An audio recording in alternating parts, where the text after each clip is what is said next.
مسیح میں تمام دیکھنے اور سننے والے بہن بھائیوں کو سلامتی حاصل ہو۔ عزیز بھائی اور بہنوں، میں آپ سب کو اپنے درمیان ایک دفعہ پھر سے خوش آمدید کہتا ہوں۔ میں senior pastor Elton Donizetti from Brazil کے بہاف پر پاکستان میں اردو ترجمے کے ساتھ ان کا پیغام ریکارڈ کر کے آپ تک پہنچا رہا ہوں۔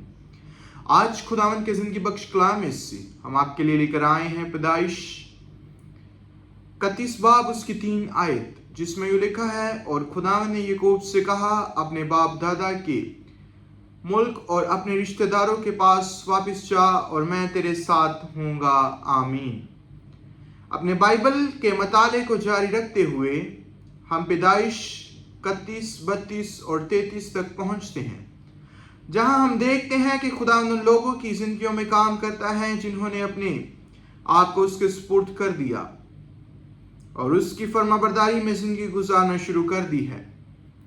پیدائش 6 باب اس کی 27 اور 29 آیت میں ربکا نے اپنے بیٹے یعقوب کو ہدایت کی کہ وہ اپنے باپ کو دھوکہ دے اور وہ برکت حاصل کرے جو اس کے بھائی کے لیے مقرر تھی۔ نتیجتاً یعقوب کو وہاں سے بھاگنا پڑا۔ وہ کئی سال تک اپنے خاندان سے دور رہا، لیکن پھر وہ وقت آیا جب خدا نے یعقوب سے فرمایا، اپنے باپ دادا کے ملک اور اپنے رشتہ داروں کے پاس واپس جا اور میں تیرے ساتھ ہوں گا۔ واپس لوٹنے کا مطلب اپنے ماضی کا سامنا کرنا بھی تھا۔ باب 32 اور 33 میں ہم پڑھتے ہیں کہ یعقوب جانتا تھا کہ اس کا بھائی یوسف اس سے ملنے آ رہا ہے اور وہ بہت خوف زدہ تھا، لیکن اپنے بھائی سے ملاقات کرنے سے پہلے یعقوب کی بیوک کے نالے پر خدا کے ساتھ ایک گہری ملاقات ہوئی۔ باب 33 میں ایک نہایت خوبصورت واقعہ پیش آتا ہے۔ یعقوب شاید بدلے اور انتقام کی توقع کر رہا تھا، لیکن یوسف اس سے ملنے کے لیے دوڑا، اسے گلے لگایا، اسے بوسہ دیا اور دونوں رو پڑے۔ جس چیز سے یعقوب سب سے زیادہ خوف زدہ تھا وہی صلح اور میل ملاپ کا ایک خوبصورت لمحہ بن گئی۔ بائبل ہمیں رومیو 3:23 میں بتاتی ہے، کیونکہ سب نے گناہ کیا اور خدا کے جلال سے محروم ہیں۔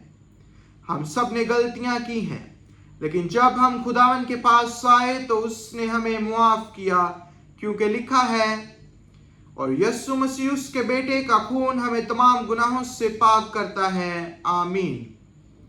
یہ ہمیں سکھاتا ہے کہ جب ہم واقعی خدا سے ملاقات کرتے ہیں تو ہم اپنے ماضی کے ساتھ پہلے جیسا سلوک جاری نہیں رکھ سکتے۔ خدا کا فضل ہمیں معاف کرتا ہے، لیکن یہی فضل ہمارے اندر ان غلطیوں کو درست کرنے کی خواہش بھی کرتا ہے جو ہم نے کی ہیں، جہاں یہ ممکن اور ضروری ہو۔ یہ جاننے کے لیے کہ ہمیں کیا کرنا ہے، ہمیں خداوند کی آواز پر دھیان دینا چاہیے۔ یہ سچ ہے کہ ہمیں معافی ملتی ہے، لیکن بعض حالات میں خداوند ہماری رہنمائی کرتا ہے کہ ہم واپس جائیں اور ان لوگوں سے معافی مانگیں جنہوں نے دکھ پہنچایا ہے۔ بعض دوسرے حالات میں ہمیں اس نقصان کی تلافی کرنی ہوتی ہے جو ہم نے کیا۔ خداوند ہماری زندگیوں کی اپنی مرضی کے مطابق رہنمائی کرتا ہے اور ہمارا فرض ہے کہ ہم ہمیشہ اس کی فرما برداری کریں۔ یعقوب نے فرما برداری کی۔ خدا نے اس کے اور اس کے بھائی کے درمیان ایک خوبصورت تعلق قائم کیا۔ ماضی میں یوسف یعقوب کو قتل کرنا چاہتا تھا، لیکن جب دونوں دوبارہ ملے تو اس نے اسے گلے لگایا اور اس کی گردن سے لپٹ کر اسے بوسہ دیا اور دونوں روئے۔ میرے عزیزو، کچھ لوگ یہ پیغام سن رہے ہیں جو اپنے ماضی کو دیکھتے ہیں تو انہیں صرف اپنی غلطیاں، ناکامیاں اور زخم نظر آتے ہیں، لیکن خدا ایک ایسی زندگی کو دیکھتا ہے جو اس کے جلال کے لیے تبدیل ہو چکی ہے۔ اگرچہ ہم ماضی کو تبدیل نہیں کر سکتے، لیکن ہم اس بات پر بھروسہ کر سکتے ہیں کہ جب ہم اپنی راہ خداوند کے سپرد کرتے ہیں اور اس پر توکل کرتے ہیں تو وہ کام کرتا ہے۔ ہالےلویا، خداوند کی حمد ہو۔ خداوند کی حضوری ہماری سب سے بڑی حفاظت، سفر کے دوران ہماری پناہ اور اس بات کی ضمانت ہے کہ ہمیں کسی چیز کی کمی نہیں ہوگی۔ آئے ہم خدا کے وقت کو پہچانیں، اس کی پکار پر بغیر کسی ہچکچاہٹ کی فرما برداری کریں اور اس یقین کے ساتھ مضبوطی سے چلیں کہ اس کا فضل بڑا حضور ہماری زندگی کے ہر قدم پر ہمارے ساتھ رہیں۔ ہالےلویا۔ آئیں خداوند کے حضور دعا کریں۔ اے ہمارے خداوند، محبت